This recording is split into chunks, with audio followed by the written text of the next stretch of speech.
శివుడు శివ అంటే మంగళం అని అర్థం. మంగళాన్ని మనకి చేకూరుస్తాడు, మనకు ఉండేటువంటి అమంగళాలన్నింటినీ తీర్చేస్తాడు. ఆయన ఉగ్రుడు. మన దగ్గరికి ఏదైనా ఒక దోషం వచ్చిందంటే దాన్ని కాల్చిపడేస్తాడుట.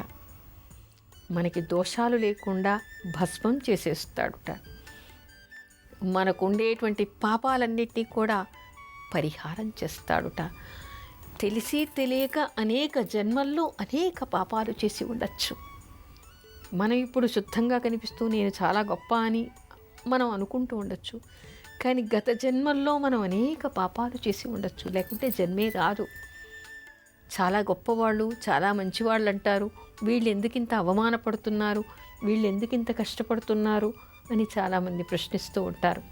పాపం చేసేవాళ్ళంతా హాయిగా తిరుగుతూ ఉన్నారు, పుణ్యం చేసేవాళ్ళంతా కూడా కష్టపడుతున్నారు అనేటువంటి మాటలు వినపడుతూ ఉంటాయి. కానీ భగవంతుడికి అది కాదు కదా. మన బ్యాలెన్స్ అంతా కూడా ఆయన పూర్తి చేయాలి. ఎక్కడ ఏ మరక ఉన్నా దాన్ని తుడిచేయాలి, ఎక్కడ ఏ మలినం ఉన్నా దాన్ని తీసేయాలి. అవన్నీ పోవాలంటే మనం ఈశ్వరుణ్ణి ఆశ్రయించాలి. ఆ ఈశ్వరుణ్ణి ఆశ్రయించినప్పుడు గత కోటాను కోట్ల జన్మల్లో చేసినటువంటి పాపాలన్నీ పరిహారం అవుతాయిట. గోహత్యా పాతకం, బ్రహ్మహత్యా పాతకం లాంటివి కూడా పరిహారం అవుతాయిట. ఒక్కసారి శివుణ్ణి మనం తలుచుకున్నామో, ఒక్కసారి మనం శివుడికి అభిషేకం చేశామో, ఒక్కసారి శివుణ్ణి మనం ఆశ్రయించామో, ఇక మనకు ఉన్నటువంటి పాపాలన్నీ దగ్ధమైపోతాయిట. శివమహాపురాణంలో ఆయన చెప్తాడు, నేను ప్రతిజ్ఞ చేస్తున్నాను, నన్ను ఆశ్రయించండి.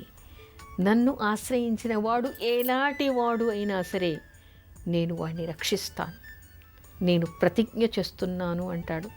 అవి చదువుతున్నప్పుడు మనకి ఆనందం కలుగుతూ ఉంటుంది, కళ్ళమ్మట ఆనంద భాష్పాలు రాలుతూ ఉంటాయి. ఇంకా మనకి ఏమిటి, మనకి తక్కువ ఏమిటి?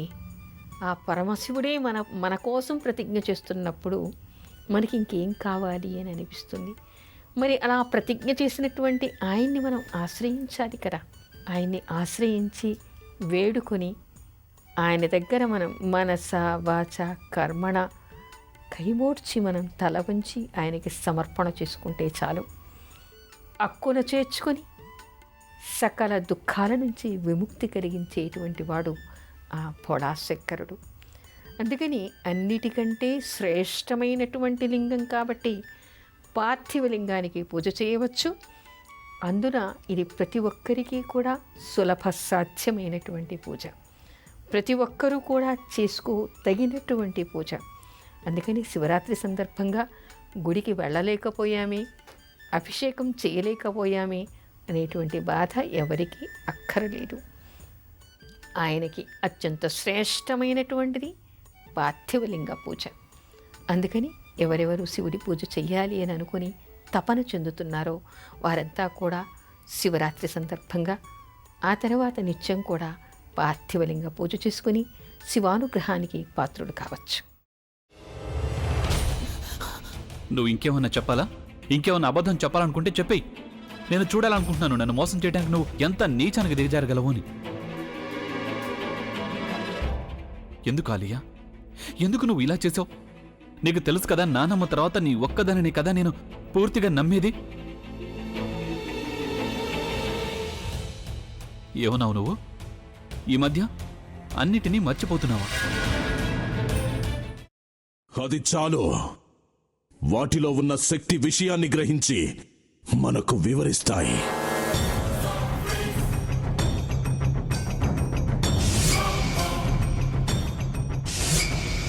ఎవరు ఆ దండ విప్పొద్దు, గది తలుపులు తెరవద్దు.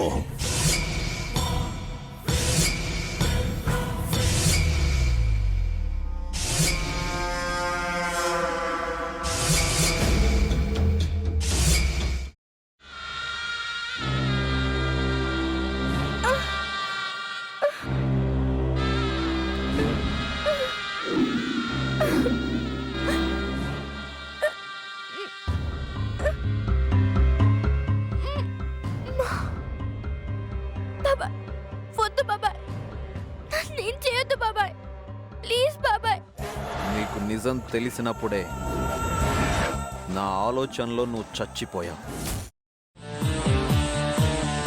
అబ్బా ప్లీజ్ కొంచెం తినండి ప్లీజ్. భీమారావు గారు మీరా?